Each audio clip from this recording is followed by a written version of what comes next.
Emily Dickinson wrote nearly 1,800 poems. She let the world see 10. The other 1,790 sat tied in hand-sewn packets inside a bedroom desk. As far as Amherst, Massachusetts knew, that was simply all there was to her, a quiet, unmarried woman who kept to the house.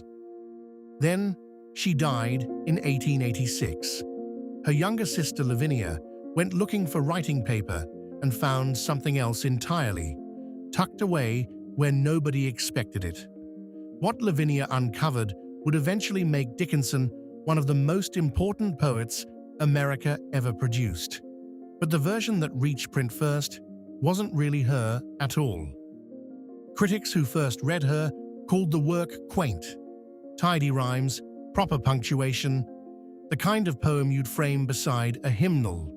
That's not what was in the drawer.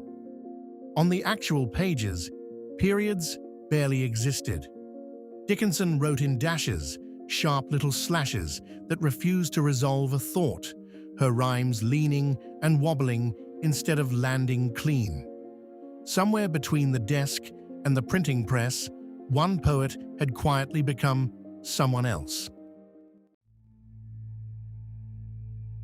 Start earlier, and the retreat makes more sense. Dickinson spent 7 years at Amherst Academy, then a brief stretch at Mount Holyoke Female Seminary. By all accounts, a capable student, sharp, curious, nothing like the recluse she'd become. So what happened next is strange. She came home to Amherst and essentially never left the house properly, writing through the night, keeping the world at arm's length through letters instead of visits. Nobody at the time wrote down why. That silence would turn out to be its own kind of clue. Isolation, though, was only half the wall. Sit down with an actual Dickinson manuscript, and the trouble isn't finding her, it's reading her. Her hand fuses printed capitals into cursive loops mid-word, as if two different people traded off sentences. Line breaks land wherever they please, with no visible rule behind them. Later transcribers stared at the same scrawled word for hours and still argued over what it said. Before anyone could debate what Dickinson meant, they first had to agree on what she'd actually written, and for decades, nobody quite could. That refusal to resolve wasn't sloppiness. It was the whole method. The same restless hand shows up on the page as short, acerbic bursts, description trimmed to the bone, rhyme that never quite sits down. The Poetry Foundation put it plainly. She was writing what was possible but not yet realized. Readers in 1860s Massachusetts weren't slow. They were just decades early. Enter Thomas Wentworth Higginson and Mabel Loomis Todd, tasked with turning a drawer full of dashes into an actual book. Their solution wasn't restraint, it was rewriting. Commas replacing her slashes, wobbling half-rhymes straightened into something a hymnal would approve of. Poems she'd never bothered to name suddenly wearing tidy little titles, as if she'd simply forgotten to finish her own homework. In 1890, the public didn't meet Emily Dickinson. They met her rough draft, corrected. Tucked into that same desk were poems that had nothing to do with grammar. At least 11 were addressed to one woman, Susan Huntington, Gilbert Dickinson, her sister-in-law, married to Emily's brother and living next door for most of Emily's adult life. Not casual verse, sustained, urgent, dedicated to her more than to anyone else who ever read a word Emily wrote. Higginson and Todd fixed the punctuation in those poems, the same as all the rest. What they did with the feeling underneath is a separate question. Some scholars read that feeling as more than devotion between sisters-in-law, something closer to love, expressed the only way Dickinson could risk it, on paper, meant for one reader. If that's true, The same editors smoothing her dashes into commas were handling evidence of it. A woman who'd already withdrawn from nearly everyone left this world with even the person she withdrew toward unconfirmed, her closest attachment surviving only as a question later generations would have to ask for her. That correction became the whole inheritance. For decades, a schoolchild reciting Emily Dickinson was reciting Higginson and Todd. The commas, the tidy titles, the rhymes filed down until they behaved. Somewhere in an archive, the actual pages sat folded in their packets, dashes intact, entirely unread by the public that thought it already knew her. A whole readership fell in love with a poet who existed only on her editor's terms, and nobody outside a handful of librarians even knew there was another one to meet. Nobody fixed that for 69 years.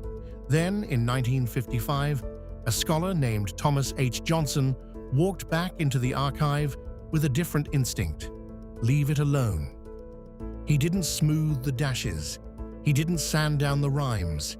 He didn't touch the capitals fused mid-word, the way her hand had always fused them. Line by line, Johnson printed what was actually on the page, exactly as Dickinson had left it. No corrections, no polish, no editor's mercy. The book was called The Poems of Emily Dickinson, and for the first time since her death, the handwriting itself was the authority. Set the two editions side by side, and they barely share an author. Higginson and Todd's Dickinson rhymes on cue and behaves. Johnson's Dickinson slashes a sentence in half and dares you to finish it. Sparse, off-kilter, unmistakably modern, even by the standards of a century that hadn't invented modern poetry yet. Being that far ahead of your moment only counts once somebody's finally willing to let you sound that far ahead. Meaning she missed her own coronation. While Whitman was celebrated as an American voice, Dickinson's actual voice sat in a drawer, its dashes uncorrected and its author unavailable for comment. Two generations of scholars built the foundations of American poetry without her, simply because nobody handed them the real pages. You cannot rank a poet against her contemporaries when only one of them showed up to the argument. The Susan poems fared no better, and in some ways worse. Even once Johnson restored the rest of her, those pages stayed damaged. Letters cut, lines razored out, whole passages missing from the record. Someone, at some point, decided which parts of that devotion the world was allowed to keep. What survives is a fragment of a bond that once filled a shelf's worth of poems, and no manuscript, however carefully restored, can hand back what was already gone. Twice then.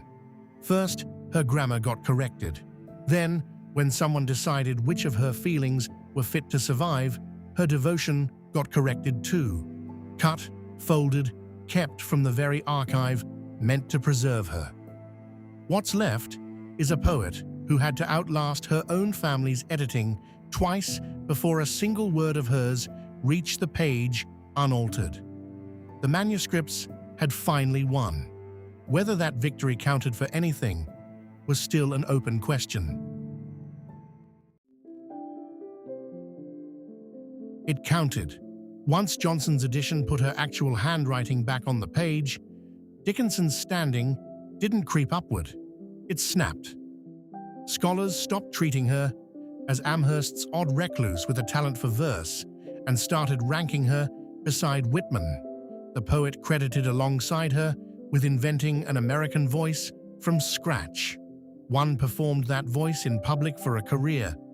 The other built hers in secret, in dashes, in a bedroom desk nobody was supposed to open. The drawer wasn't where her career ended. It's where it had been waiting the whole time. The grammar got its verdict. The devotion never did. Scholars are still turning over the same poems, still reading the same cut letters, still arguing whether sister-in-law was ever the whole truth of what Emily felt for Susan. And no restored manuscript can settle that, because you can't recover what somebody already decided to cut. Johnson gave her back her handwriting. Nobody could give her back the missing pages. Open any anthology now, and the dashes are just there. Printed, expected, unapologized for. Editors don't smooth them anymore, they teach them. The fuse capitals, the rhymes that refuse to land, craft now, not correction. Nobody hands a student the hymnal version and calls it Dickinson. That poet retired in 1955, replaced by the one who'd been sitting in a bedroom desk the whole time, waiting for someone to stop fixing her.